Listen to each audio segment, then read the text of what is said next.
Today's show brought to you in part with our friends at Lone Star Park. They are back racing, and there's a lot to pay attention to. First of all, we're going to have special coverage all weekend long of their low takeout Pick 5. Special shows Friday and Sunday covered as part of the late week show. And contest players, check out what they've got going on Memorial Day weekend. 3 contests, great stakes calendar. It's going to be a really big deal. Looking forward very much to covering it all here on the In the Money Media Network. To learn more, go to LoneStarPark.com.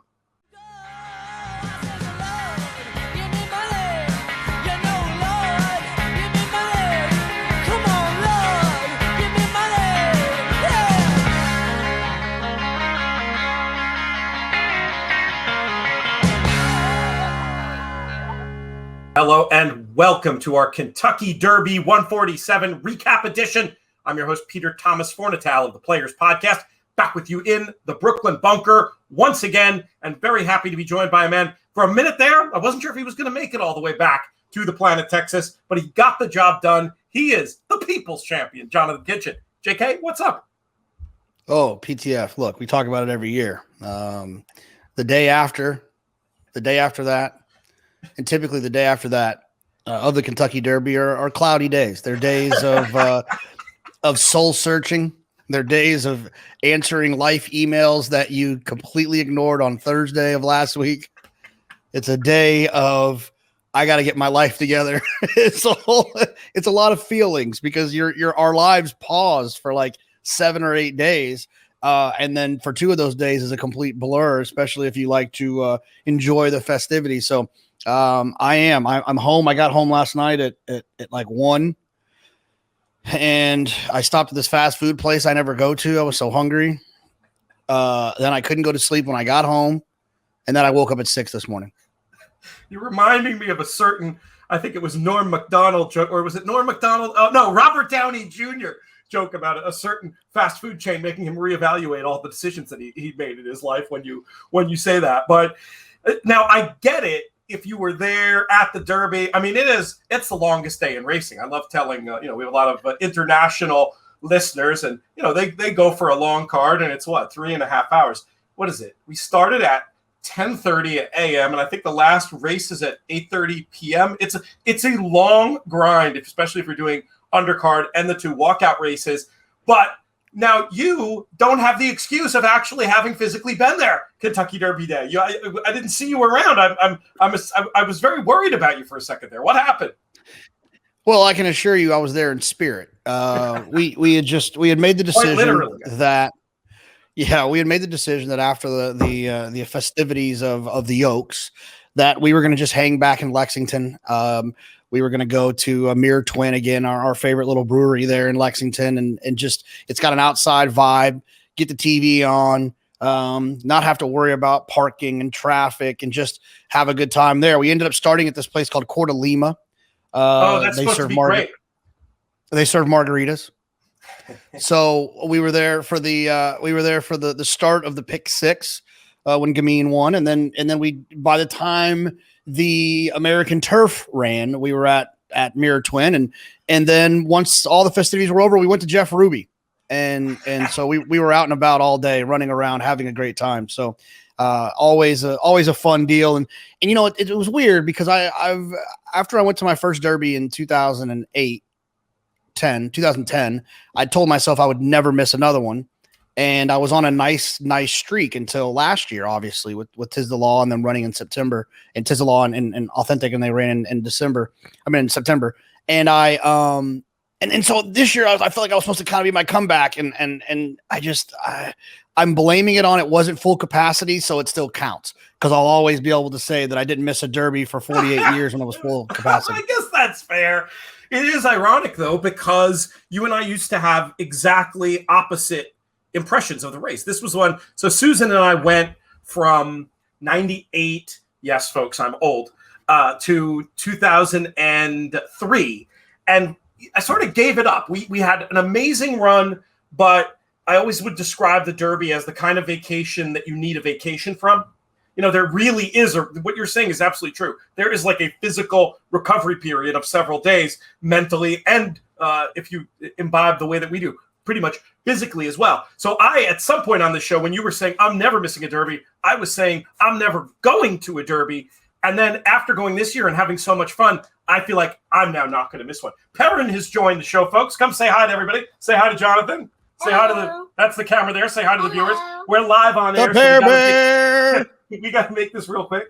Okay, I need to tell you 4 things. Okay, it's about Star Wars Day. Okay, Star Wars Day tomorrow, May the 4th. Big holiday around here. Let's go. Okay, the first thing, Mommy is planning on making the pumpkin spice Ewok cookies. Awesome. Second thing, we can use fruit rolls to make little lightsabers. Ooh, great idea. Second thing, there's also a Palpatine pumpkin spice pie. Ooh, I like the sound of that. A lot of interesting. pumpkin spice on this Star Wars Day for us. And did you have a 4th thing real quick? But we really, the viewers are waiting. And I forgot the 4th thing. I'll tell you later. Okay, perfect. Cheers, Perrin. You cannot get analysis like this just anywhere, folks. Star Wars Day, I'm telling you, it's a big thing around here. Really looking forward to those pumpkin spice Ewok cookies. And you're about 1 to 10 billion that this is the only horse racing show you'll get that kind of reference on. Speaking of the fact that this is a horse racing show, I think it's time that we pivot and talk about this year's Kentucky Derby. The winner, we've got a nice picture of him queued up here, Medina Spirit. We're seeing that from our friends over at KentuckyDerby.com. We should point this out. People listening, if you have the desire, we're actually going to pop this one up with video on the YouTube channel. Not something we always do, but we saw from the numbers last week that a lot of people really like to get their horse racing content from YouTube, and we certainly want to oblige them. So there you see Medina Spirit, the winner. And the big question, JK, that everybody's asking, is it true that Bob Baffert personally called you and told you you now have to donate your silver wig to charity? No, but I did call Bob after the race, and I said, hey, man, can you do me a favor? Next time you're going to win a turf race and win the Derby, can you give me a heads up? What the only horses I missed. The only horses I missed in the pick 6. In the 2-day pick 6 and in the day of pick 6 were Du Jour in the American turf, and then obviously Medina Spirit. Look, I think when you want to look at this race and you want to think back as to what happened when you're trying to evaluate where you might have gone wrong or gone right and how to make decisions moving forward. I think the biggest takeaway that I take from this race as a horse player on a Wednesday, a Friday, a Saturday, whenever, Aqueduct, Del Mar, Keeneland, Saratoga, being on the front end in dirt races is the most underrated, powerful, and angled position in racing. And there seems to be a handful of trainers that understand that. Bob Baffert being one of them. Brad Cox has shown it on occasion. Todd Pletcher has shown it on occasion. But that's, to me, that's the story here, that if Medina Spirit did not go to the front, it was not ridden brilliantly by Hall of Famer and Johnny Velasquez, that outcome would not have happened. I still don't think that, you need to dust off the Triple Crown trophy for this horse. I don't think we've learned anything, that we were all wrong, that he's some superstar. I think that he's a nice horse, a gutsy horse, trained by the trainer that's won more derbies than anyone else, ridden by a rider who's won 4 derbies himself, and he got everything to go kind of his way. Not everything to go his way. They took it and made it go his way on the day, and you feel silly when it's over, especially because I had everything else surrounding, but I didn't have Medina Spirit. I'll throw my little bit of red boarding in here, and I didn't even tell you this because we weren't in the same place. It's an observation I made in my live blog over at attheraces.com. When Du Jour won, I came back and played a pick 3 with Medina Spirit. It's just one of those things. We've seen this movie before from Bob Baffert on these big days, particularly in New York, where they all cycle up for whatever reason. They all cycle up at the same time, and they deliver performances better than what you would have expected. Now, that wasn't really true of Gamine. Gamine was more of a par performance. I thought she couldn't lose, and it was by her lofty standards of how good she is, a bit workmanlike. We'll talk about that race and Du Jour on another show. But Du Jour winning a turf race, for all that we come on here and espouse how much better it is for turf form when it's east shipping west, and for all we espouse when Baffert ends up with a turf runner, it's because something else didn't work out, and they're usually not ones you want to get stuck into, especially not shipping from west to east. When that happened, there were scenarios for this horse, Medina Spirit. I mean, you look back, I feel like in the last 2 races, he just didn't get the right kind of ride. 2 back, presumably afraid that Life is Good would rip his heart out. They didn't really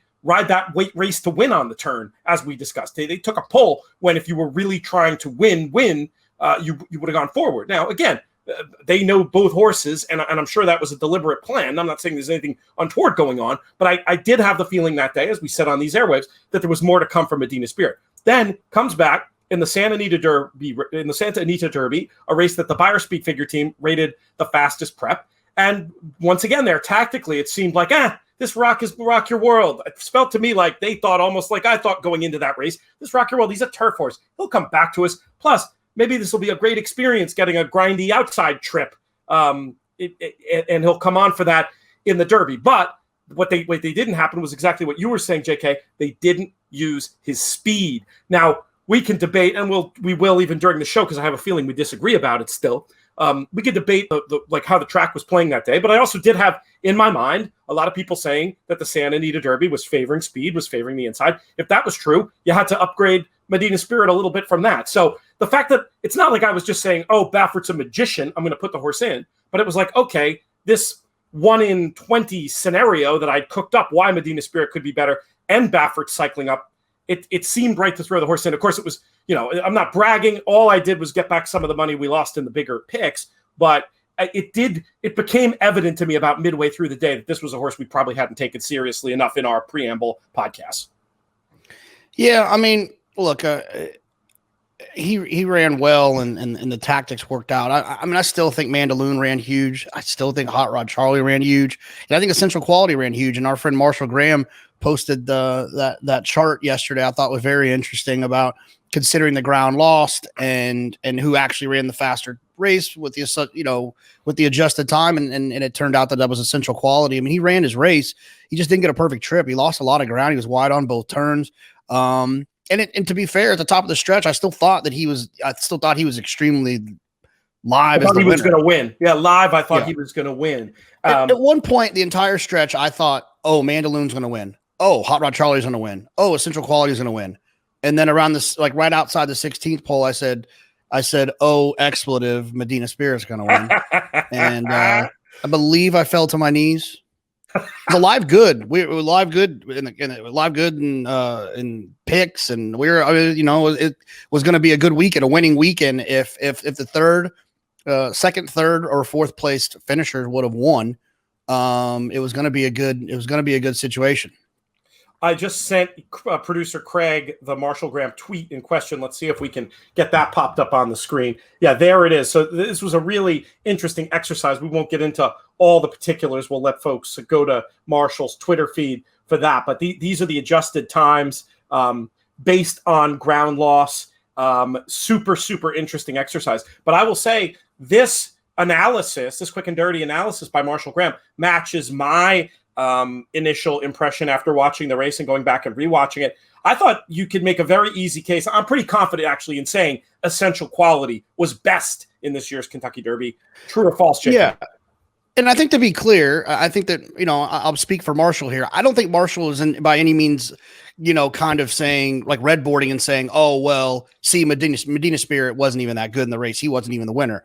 I think the exercise is, what do you do moving forward from here? What are you going to do in 2 weeks in the Preakness? What are you going to do in 5 weeks in the Belmont? What are you going to do this summer in the Haskell when you're trying to evaluate these 3-year-olds and the performances that were run? If you feel the mistake can be made that, oh, Essential Quality wasn't as good as we thought he was, and I think Marshall's pointing to that would be a mistake to make that assumption.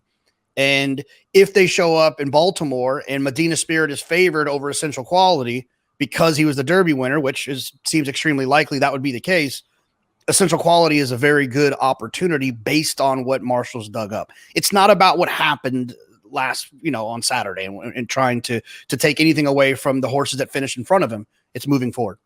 I think that's right. But I thought it was just an interesting example of the market once again in Kentucky Derby Day getting it. I think it's kind of fun after the fact. You can try to relitigate who was right and who was wrong in a horse race. Too many people think, oh, we're going to watch this race and see who's right about our opinion. That's actually not accurate at all, because there are so many X factors and layers and levels of analysis. Now, what's funny is you get down to the finer points of the agreement and disagreement about that. So Pete Rotundo, forgive me. you and I thought Soup and Sandwich was not a great opinion in this year's Kentucky Derby. Now, the horse didn't run well, but then after the fact, you have to decide as an analyst how much you want to buy we flipped this pallet in the race as an excuse. For me, I'm like that's like a very horseman-y excuse that I'd say ends up having any sort of signal or predictive value a pretty small amount of the time. I'm gonna go ahead and say it.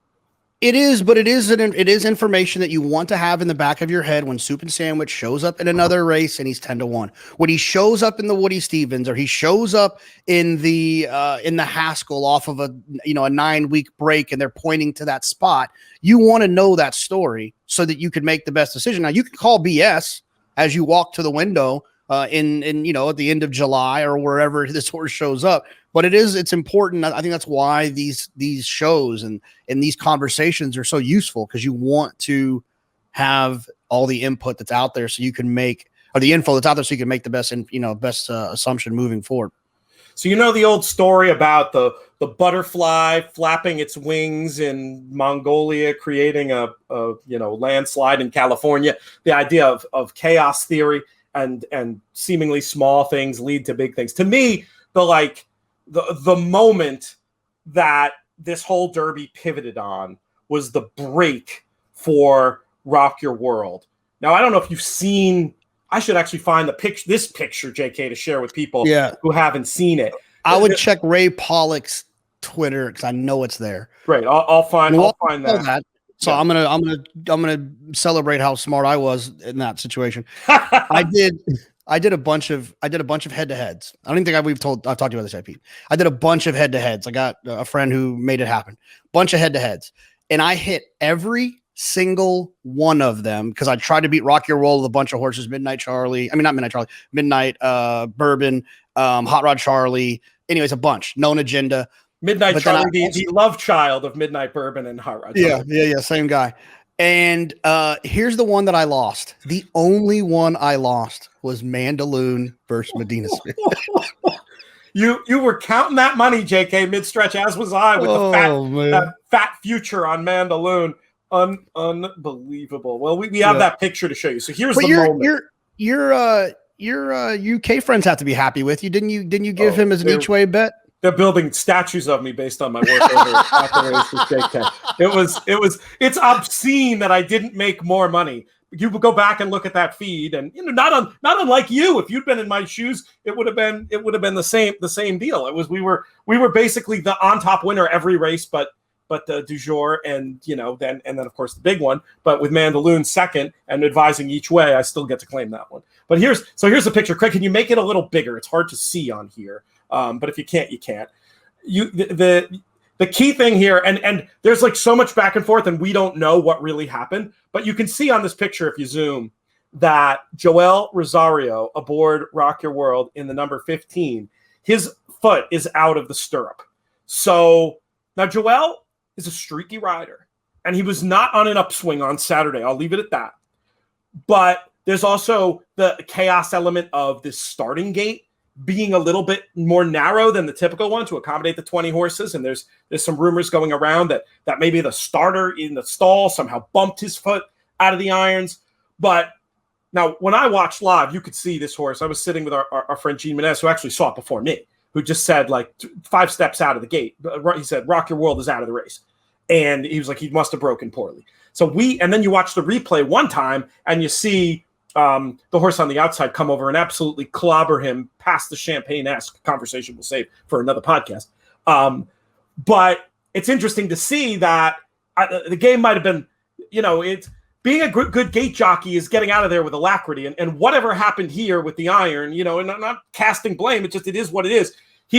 You break like that in the Kentucky Derby, and especially with a speed horse, and you're donezo. So I kind of think the story of the pace of this year's Kentucky Derby is as simple as something you talk about trying to apply this to things we see all the time, JK.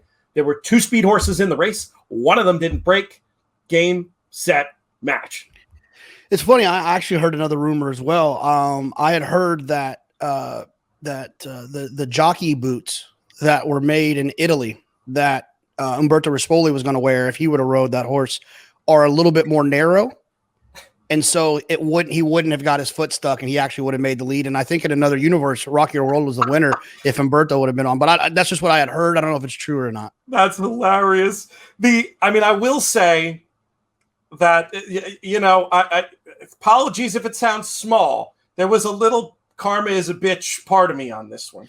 I get it. Let's back up for folks who don't know. So Humberto Rispoli, who I think is one of the most talented riders there is, as is Joel Rosario, rode this horse to victory in the Santa Anita Derby, was like in love with him from before that, and connection. And this happens all the time. Ramon Dominguez explained it perfectly, and Ramon's friends with both riders, so like no bias here. That it's just, this is what happens in racing. It's the Kentucky Derby. It's literally once in a lifetime for these 3-year-olds. They don't get another shot, and that the connections want to do everything they can.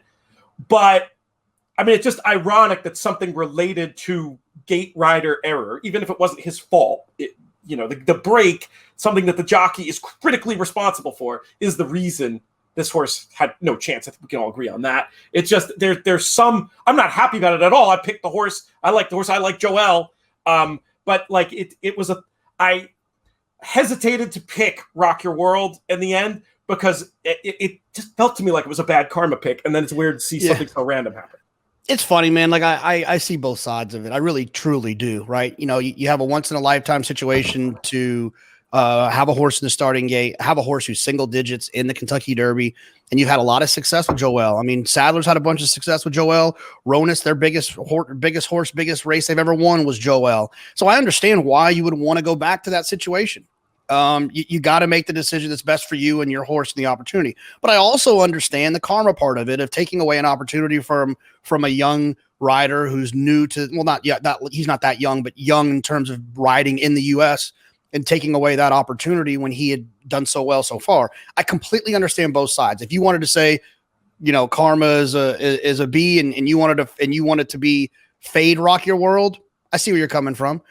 But I also could see someone celebrating if Joel would have wired that race with Rock Your World being like, see, you got to go with the hot hand and the guy that you trust. It's a crappy part of the game, but it happens. I think that all right, I made the case for the soup and sandwich excuse and why I didn't buy it. I do buy that Rock Your World was a reasonable pick. I feel more.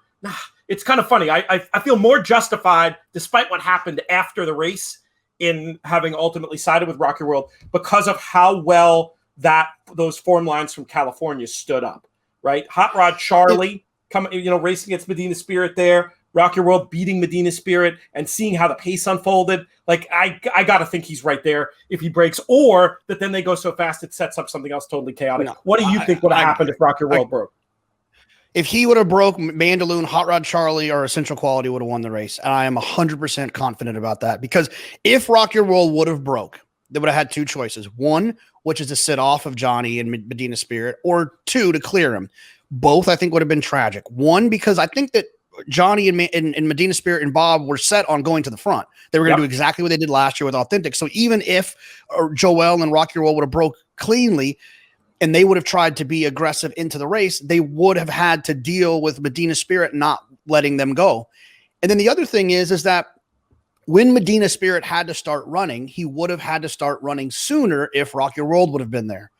And the way that Medina Spirit ran, the energy that he still had to be able to win this race, he would have broke Rock Your World, in my opinion.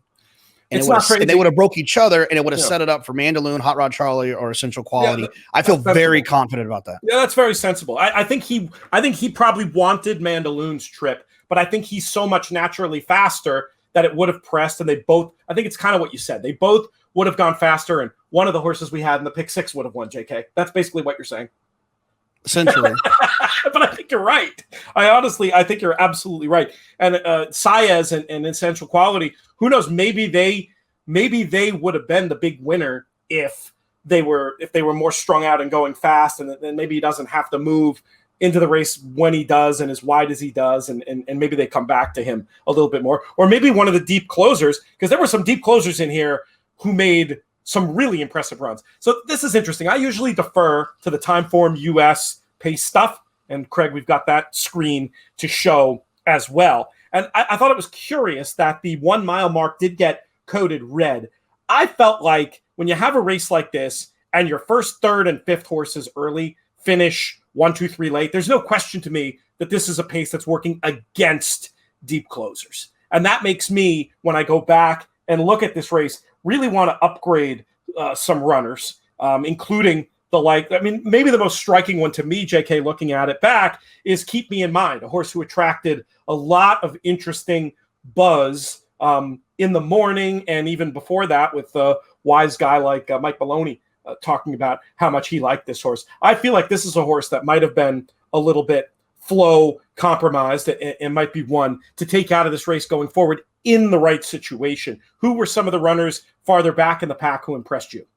You know, funny enough, man, and I'll answer that question. I'm never going to really ever upgrade closers in the Kentucky Derby. And the reason being is because I think that the race itself plays to the hand of being forward. I don't care how fast you go. We saw that with Authentic last year. He went fast. On a clock standpoint, Medina Spirit went quick. I mean, I don't care how fast the track was. 46 and change is fast going a mile and a quarter. And so I just think that being up there helps. It just helps. And so horses that were trying to close into it, who are picking up tired horses who probably don't want to go that far, I don't want to get carried away in upgrading them too much, especially when the time was still swift enough, even though I don't think there's any secret how much I admired Craig Milkowski's speed figures and the time form US pace figures, but I don't want to go crazy upgrading horses that were closing into the race. I'm not cutting in line to bet Midnight Bourbon or Obesos or Keep Me in Mind or Helium to win the Preakness or to then run well in the Belmont or what. I think that the 5 horses on top were probably, the 4 or 5 horses on top were probably the best horses, and so yeah, I hope that makes sense.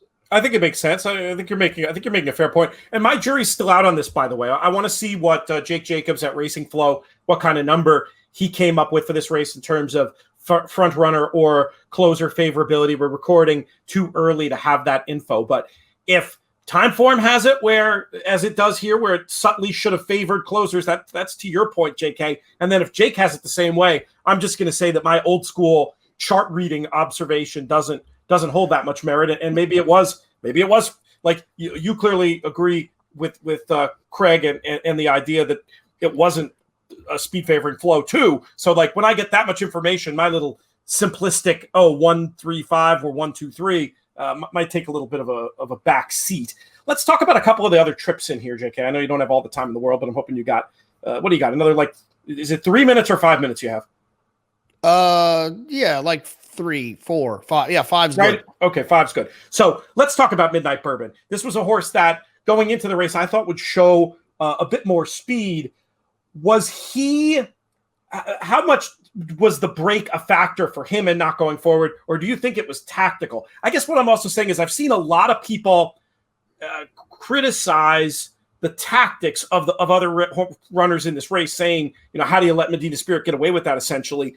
But I'm not sure who it was with Rock Your World not breaking. I'm not sure who it was who was supposed to go forward with him. One horse I thought you could at least make a case that might have been tactics for is Midnight Bourbon. What do you think happened with him? Yeah, I mean, Midnight Bourbon was a horse that was tactical. He was never a horse that was going to be on the lead. That was not his job. I'll say that much. His job in this race was not to keep the pace honest with Medina Spirit. I mean, I thought Midnight Bourbon was an interesting horse who made some sense, who had a lot of buzz around him, who was a little bit naughty in the paddock throughout the week. But unfortunately, I didn't actually see how he behaved in the paddock. I'm sure. Yeah, so kudos to a Hall of Fame trainer and Steve Asmussen, who I think on Friday walked him or Thursday walked him and Steve and Scott Blasey walked him around the ring like 17 times. Just both of them on the end of the shank, no grooms. The Hall of Famer and basically the Hall of Fame assistant walked the horse around the ring 16 times or 17 times, and apparently that paid off. But no, I just think he was a horse that was interesting, and he was a horse that with the right trip, the right setup, was a horse that you wanted to have in the mix. He just didn't get everything his own way in here in order to run where he did. He's probably got some derbies with his name on them. They just probably happened to be somewhere in the Midwest throughout the rest of the summer. Yeah, I mean, I'm trying to think who were the other even possible candidates to go forward. On pace figures, it was Medina and Rock Your World, so clear. Oh, you had made a case that you thought Soup and Sandwich would go to the lead. Yeah, I mean, I thought, but obviously, you know, I don't think the pallet flipped then, but he didn't. I thought he might have, but you know, I heard some people talking about highly motivated. That was ridiculous. That horse just took advantage of a pace in the bluegrass that was slow and went to the front. He was never going to be in the lead in this race, and I think you can go ahead and practical joke 2.0 this horse and get any Alan Jerkins future wagers you want. Really? Even with the one that won, even with the one that won the mile race on the undercard. Oh yeah, I forgot about Jackie's Warrior. Just kidding, don't do that. Jeez, Louise. Well, maybe you'll just get a really big price though. Jackie, I know we're not talking, but I was gonna say this. Jackie's Warriors performance is one of those performances that causes you wherever you're at to start saying a lot of curse words. in admiration, like oh my god, that was unbelievable. Anyways, but here's what I will say though that I think is a little bit rewarding, and I hope horse players appreciate something like this. There's a bunch of horses that I think a lot of people believed had no shot, and it's kind of comforting as a horse player to that you were right.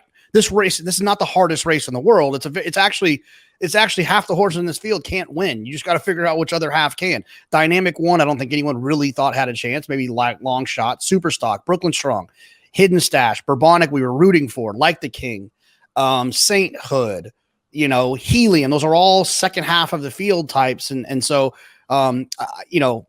I find little victory sometimes in certain things, and that felt like a little victory to me. I think Known Agenda and Highly Motivated were probably two horses that I thought were going to run well that didn't run as well as I had predicted. But Known Agenda, I think, had that built-in excuse with the rail. Not that I think it cost him, but I just don't think it's easy. It's not an easy trip.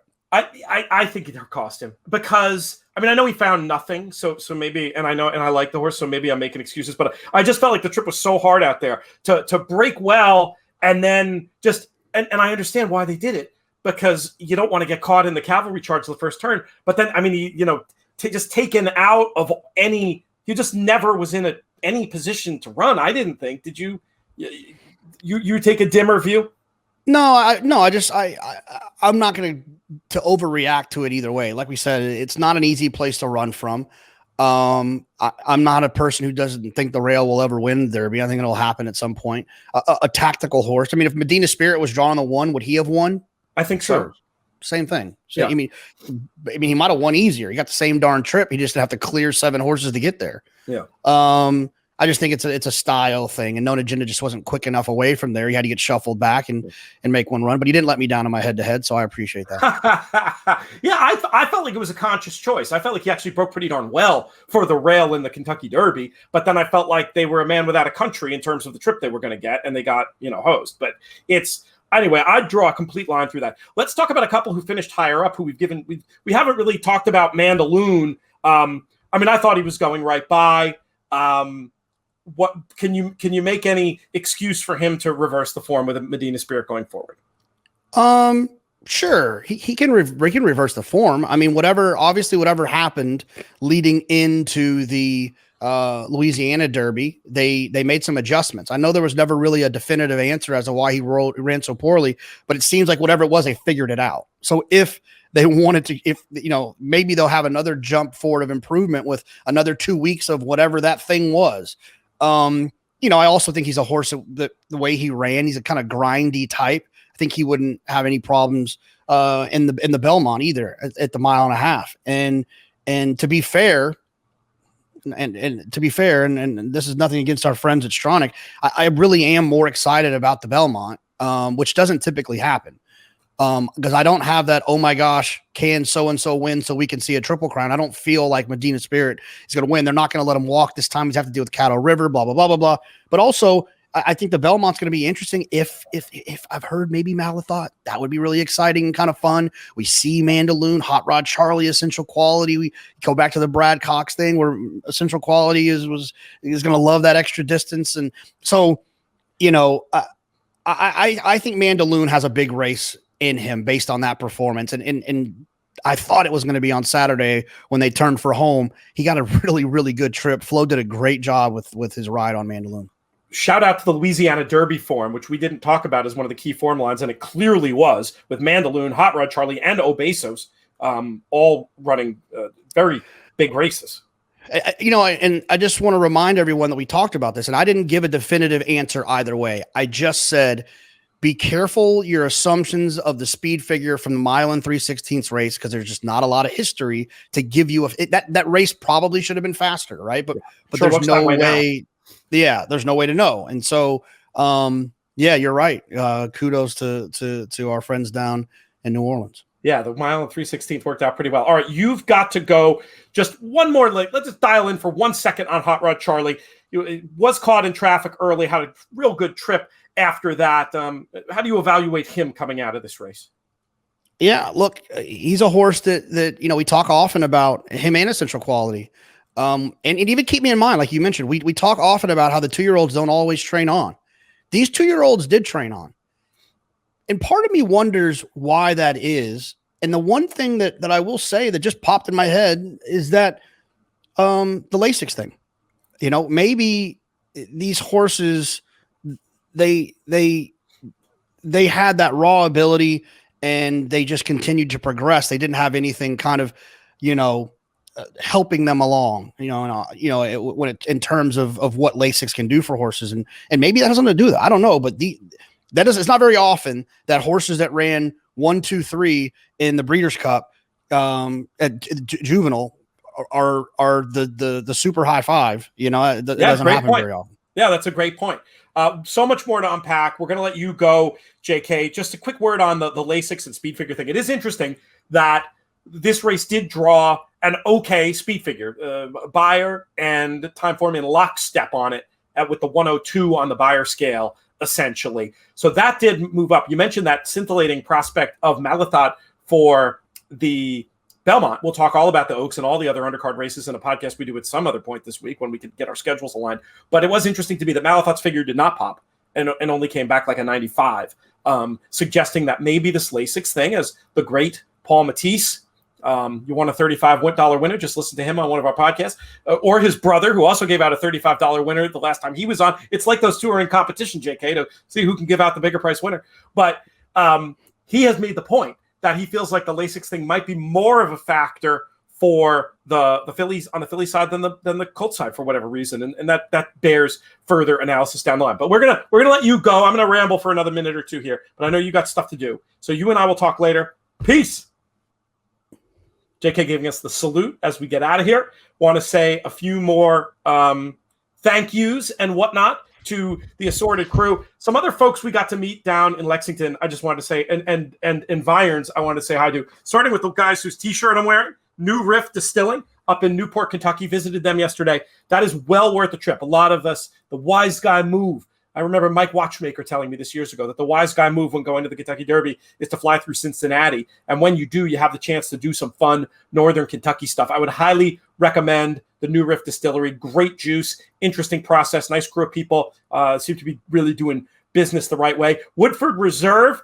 This was fantastic. I did the little mint julep video last week with Dale DeGroff, and an associate of his got us hooked up at Woodford, and man, that was just a fantastic tasting and a beautiful place. And I absolutely loved the little bar they have there. Tim Cooper from Brown Foreman, thank you so much for that hookup. Much appreciated. We gave props to Mirror Twin. Oscar Diggs, I wanted to say what a great meal I had there yesterday, and had the pleasure of meeting the owner and the bar manager. Good people, and a burger as good as any up here in NYC. I'm just going to go ahead and say it. Don't at me, New York City burger geek friends.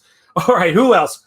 We thank JK. Well, thank producer Craig. We drafted him last minute here today, and then we gave him 17 extra things to do. And as ever, he handled himself with aplomb. DJ Unstable, a key part of the In the Money Media team. Thanks also to our founding partners, Thoroughbred Retirement Foundation and 10 Strike Racing. It was great to get to see Marshall Graham this weekend. We didn't talk about this on air. He should have had another high up contest finish, but apparently the man may be a professor of econ, but he has trouble counting to 5. More on that in a future podcast. Sorry, Marshall, I couldn't resist. TRF, let me tell you about our new whiskey. We talked about whiskey before. That's last year's model. We got this year's model coming out. 4-year-old rye whiskey, aged an extra 4 months in an apple brandy cask. Donate to TRF. Get yours free today. More cool info coming up about Thoroughbred Retirement Foundation. TRFinc.org/players. That's where you go to make the donation, trfinc.org/players. Help us out. Subscribe to our In the Money Media feed on iTunes. Rate us, review us. Please sign up on YouTube as well. The YouTube channel exploded last week. Another thing I should be thanking Craig for. He's been encouraging about YouTube content, and I can see why. I mean, these were sick numbers, and I'm sure there's a lot of new people viewing, and hopefully they've stuck through all the way to the end. Most of all, I want to thank all of you for watching and listening and making these shows so much fun to do. That's going to do it for the In the Money Media team. Our business manager is Drew Coatney. Our chief creative officer is Jonathan Kinchin. I'm Peter Thomas Fornital. May you win all your photos.